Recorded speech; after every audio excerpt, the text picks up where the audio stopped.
Assalamualaikum warahmatullahi wabarakatuh. Hello people, how are you today? Welcome to my channel. In this occasion, I will give a journal review by the title Young Salafi, Niqabi and Hijrah, Agency and Identity Negotiation, written by Yuyun Sunesti, Nurhaidi Hasan, and Muhammad Najib Aska, published by Indonesian Journal of Islam and Muslim Society, IJIM's Journal.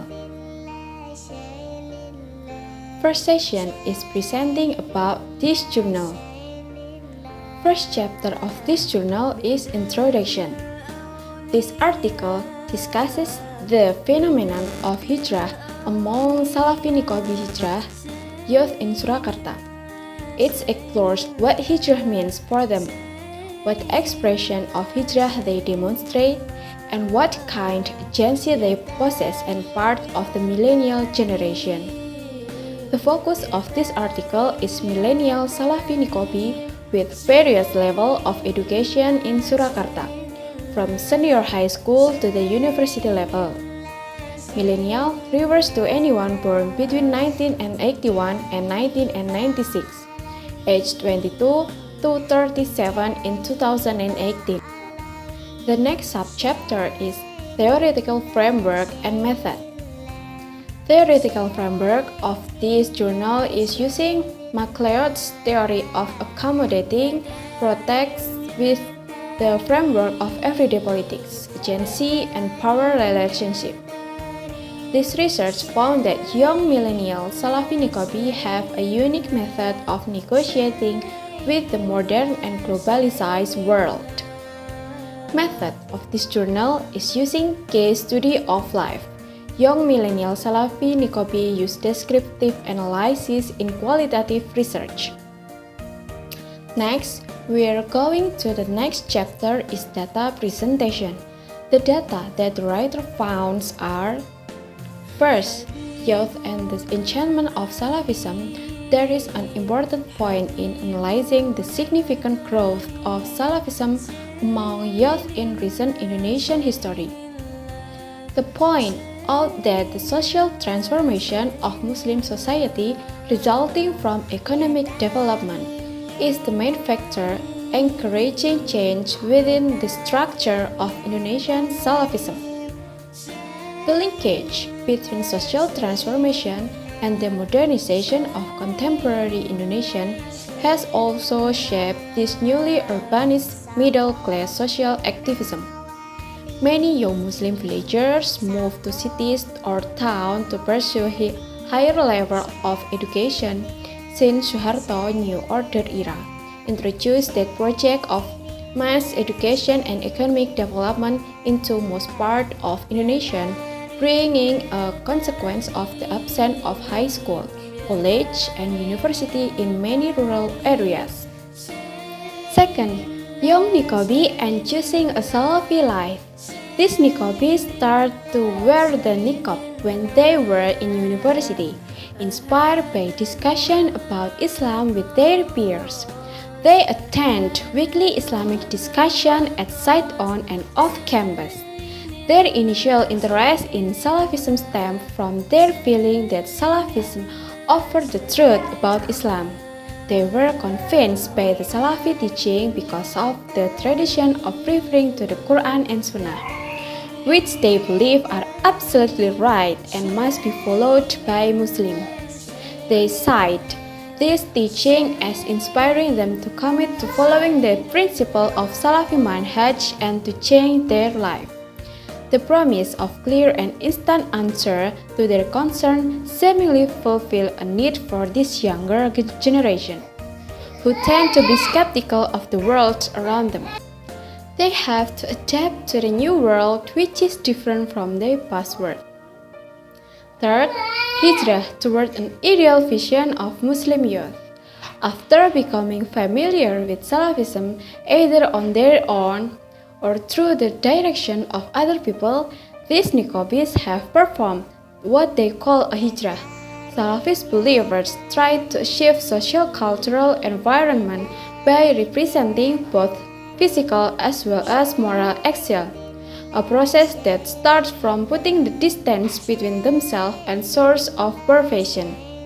Mulyadi, Skarningrum, and Muhammad found that the radical groups they research on Facebook define it hijrah as completely leaving ignorance jahiliyah behind.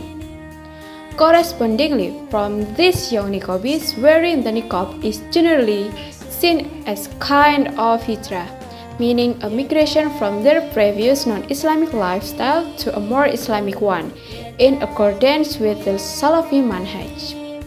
Fourth, imagining the future. These young niqabis are still in the process of negotiating their future life. The Salafi manhaj that they strictly follow has defined their imagination of the future to be suitable for what Salafism requires. The role of a woman's role as defined by her husband becomes a boundary which they, niqabi, must fit themselves within. And they employ various strategies to follow the manhaj, but at the same time to fulfill their individual hopes and desires. The next chapter is analysis, young Salafi niqabi agency and negotiation. Thus, the hijrah undertaken by these young niqabi had led them to face hard challenges in their everyday life. Some niqabis acknowledge that they can't fully change to an ideal Salafi follower after hijrah, but that they make a continuous effort to be perfect Muslim or kafah. Along this path, these young niqabis have to make negotiation between their previous identity and the new one. In this sense, although they seemingly accept the niqab as a symbol of what feminists call subordination and oppression, they have also exercised their agency. The agency is in the form of their struggle to negotiate their interests, emotion, and wishes under the power of the Salafi manhaj. This negotiation has been a kind of alternative way of facing the situation they can't fight, but at the same time, they can't surrender to its circumstances. The conclusion from this journal is the concept of hijrah among millennial niqabi shows the complex process of negotiation between strictly following the Salafi manhaj and the pursuit of their youthfulness. The Salafi doctrines that require these young women to live strictly according to Salafi rules have changed the way these millennials experience their youthful world. Through the hijrah concept, they transform what they term their un-Islamic past into what they call the way of Salaf or Salif followers. This new identity changed the way they see themselves and their surroundings, how they behave and how they imagine their future. Borrowing MacLeod's theory of accommodating protest, the negotiation of these millennial niqabis confirmed their persistent struggle to accept the Salafi manhaj on one side and to find alternative for their youthful pursuit on the other. Second session is comment. In the session, there are comments about why this journal is included in the study of English for Islamic Studies, and also the findings of Islamic vocabularies used by the writers in the journals. Why this paper is categorized as an English for Islamic Studies? My answer is first, in this article, we found a lot of vocabulary that is often used in Islamic which is written in English. Then the author puts the Arabic term in brackets after the English term. Second, I got to know how to say Islamic term in English well. Next, I will explain about vocabularies that I found in the journal. First is Salafi niqabi is Salafi who wear a niqab. Hijrah is move. Jalabia is Arab style of veil. Veil. Isbal is ankles. Lihyah is long beard. Da'wah is Islamic speech or da'wah. Al-wala wal-bara is concept, loyalty, and disavowal. Jahiliyah is stupidity. Manhaj is path. Tablighi Jamaah is Salafism group. Kafah is total Muslim. Ummah is single Muslim community. Al-Taifat An-Najiyat is the safe ones. Al-Taifat Al-Mansurat is the victorious group. Ustad is teacher.